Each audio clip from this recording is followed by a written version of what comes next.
Keep your desk clean when you leave, my sister Victoria sneered, tossing a cardboard box onto my desk. Though I suppose cleaning is what you've always been best at, like mother, like daughter.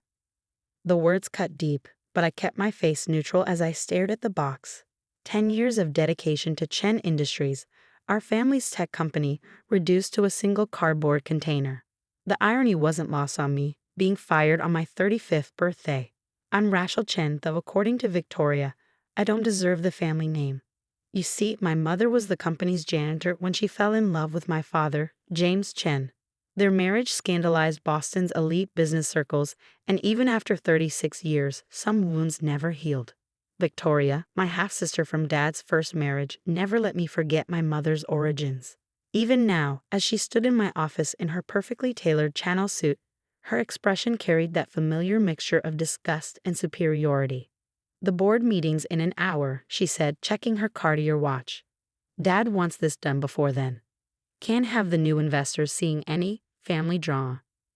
I looked around my office, the corner suite I'd earned through years of work, not inheritance. The wall held my patents, my Harvard MBA diploma, and photos of teams I'd led to success. Under my leadership as Chief Innovation Officer, Chen Industries had grown from a $10 million company to a $100 million powerhouse in enterprise software. Why now?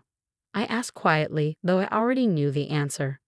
Tomorrow, Maxwell Thompson, CEO of Thomson Technologies, a Fortune 500 company, was coming to discuss a potential acquisition. Victoria had been pushing for this sale for months against my objections that we were undervaluing our innovations. Because Victoria's smile turned cruel. We can't have someone of your background representing Chen Industries. What would people think?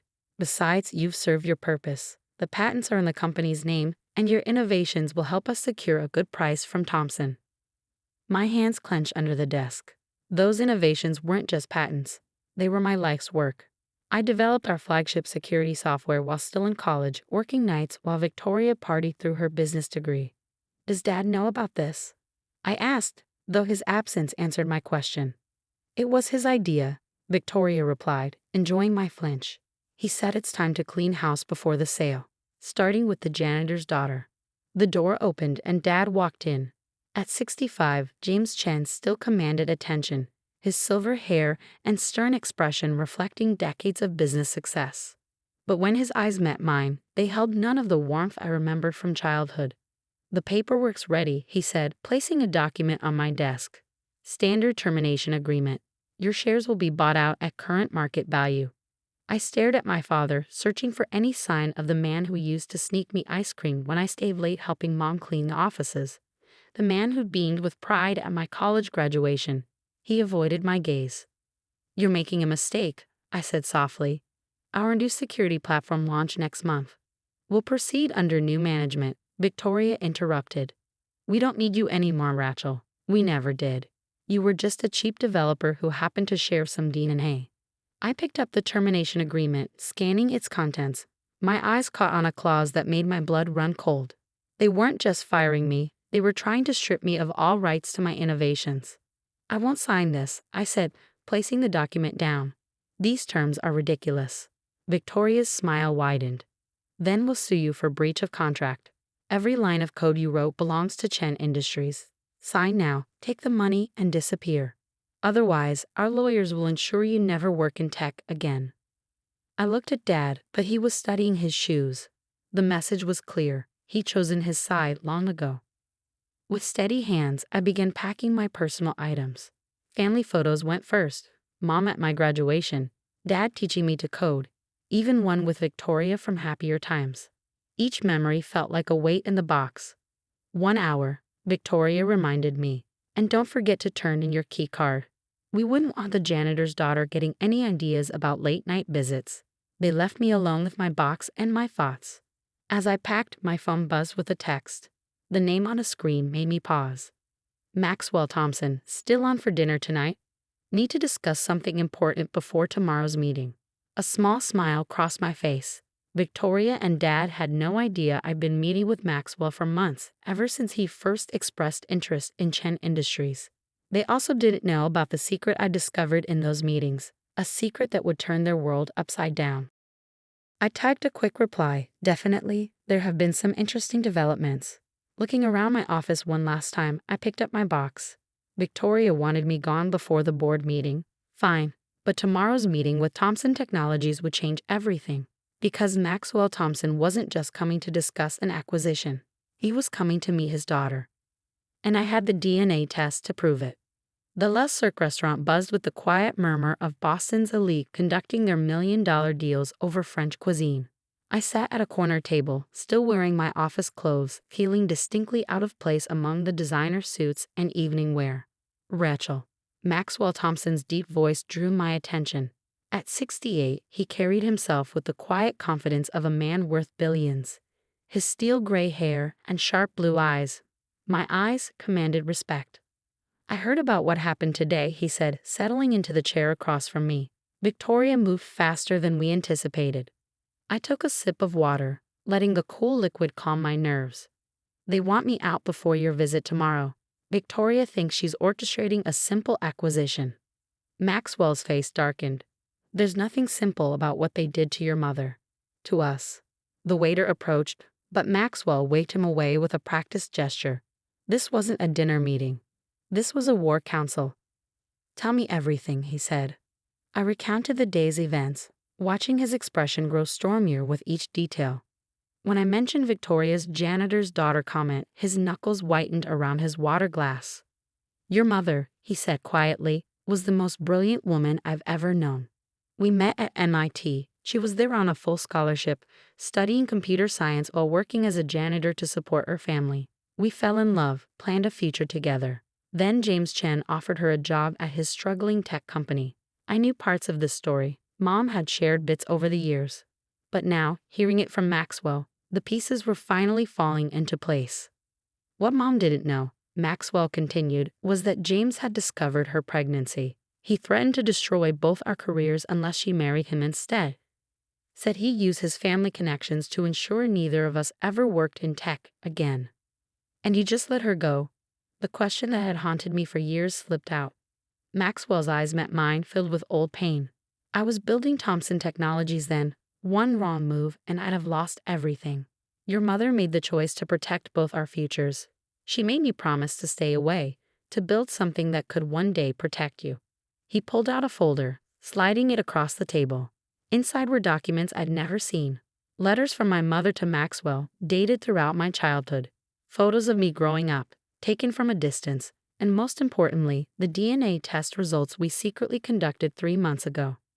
Tomorrow, Maxwell said, his voice taking on a harder edge, was supposed to be a simple negotiation. I buy Chen Industries, promote you to CEO, and finally acknowledge you as my daughter. But after what they did today, he paused, a dangerous smile forming. I think it's time for Plan B. I leaned forward. What did you have in mind? Check your email. I pulled out my phone, opening a new message from Thomson Technologies' legal team. My eyes widened as I read. Is this real? I whispered. Maxwell nodded. The patent applications your mother filed before marrying James. She designed Chen Industries' core technology. Everything they built their success on. James convinced her to sign over the rights as part of their prenup. But his smile widened. She filed the original patents under her maiden name 2 days before the wedding. Which means Chen Industries has been illegally using stolen technology for 30 years. One phone call to my lawyers, and everything they built comes crashing down. I stared at the documents, mind racing.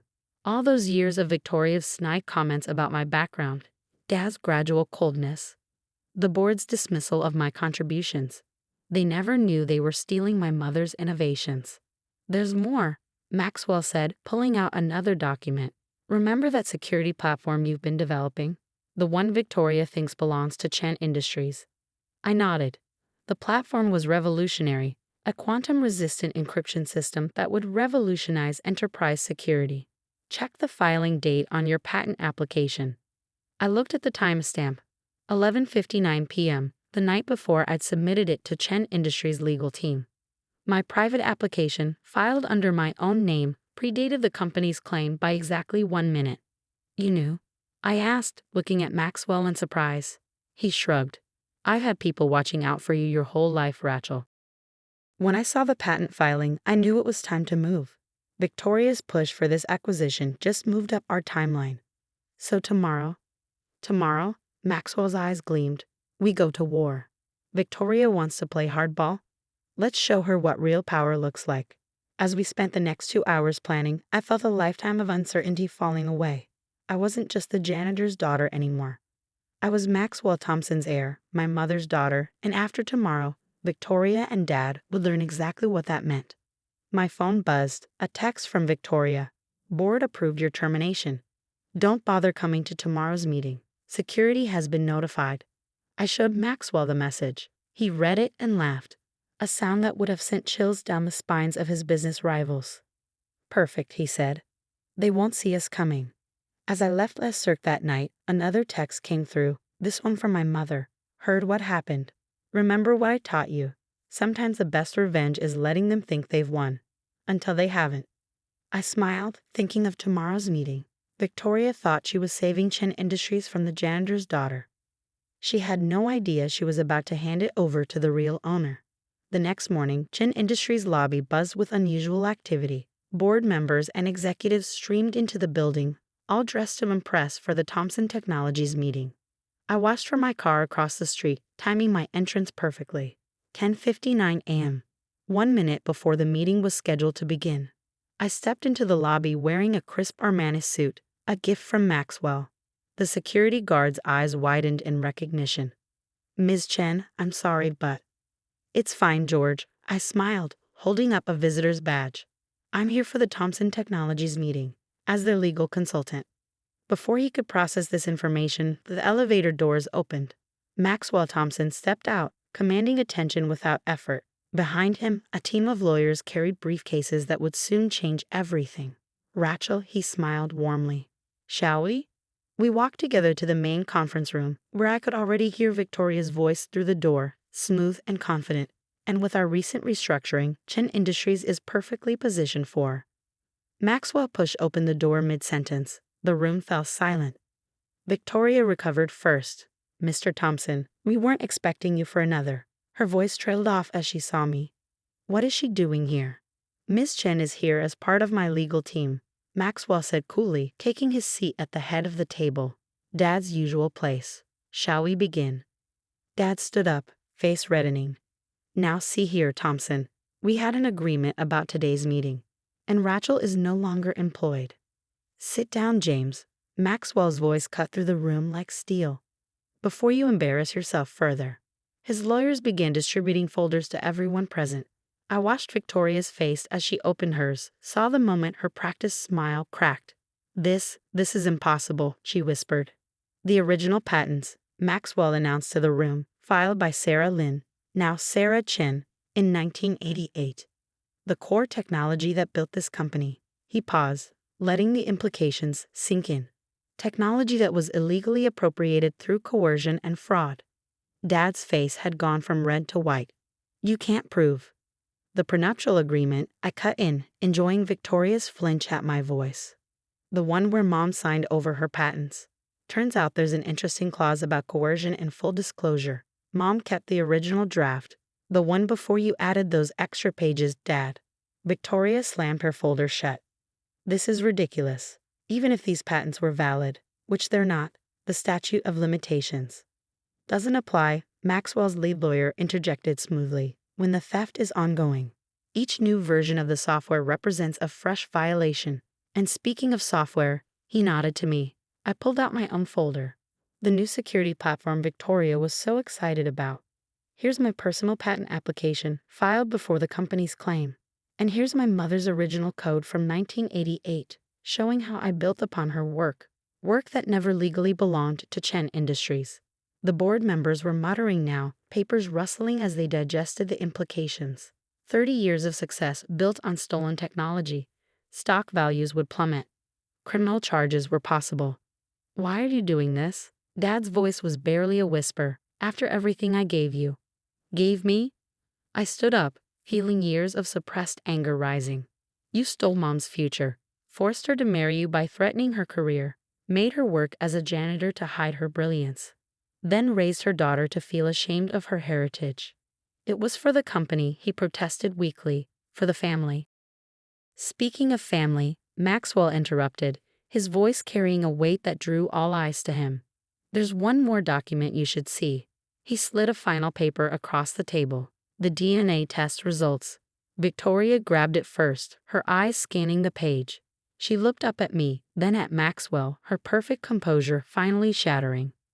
No, she whispered. No, no, no. Yes, Maxwell said simply. Rachel is my daughter. Sarah was the love of my life before your father stole her away. And now?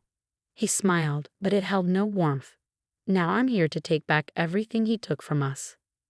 The next hour was a blur of legal terms and negotiations, but the outcome was never in doubt.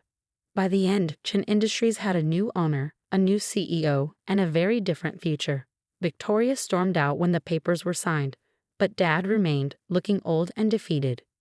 Your mother, he said quietly as the room emptied. Does she know? She's known all along, I replied. She kept Maxwell's secret to protect me, to give me a chance to succeed on my own merits, something you and Victoria never allowed. And now? Now, I gathered my papers, standing tall. Now I'm going to run this company the way it should have been run all along, with integrity, innovation, and respect for everyone, regardless of their background. He nodded slowly, then walked out of the room that was no longer his. Maxwell approached, placing a hand on my shoulder. Ready for your first day as CEO. I looked around the conference room, my conference room now. Through the windows, I could see Boston's skyline, the same view I used to admire while helping Mom clean these windows as a teenager.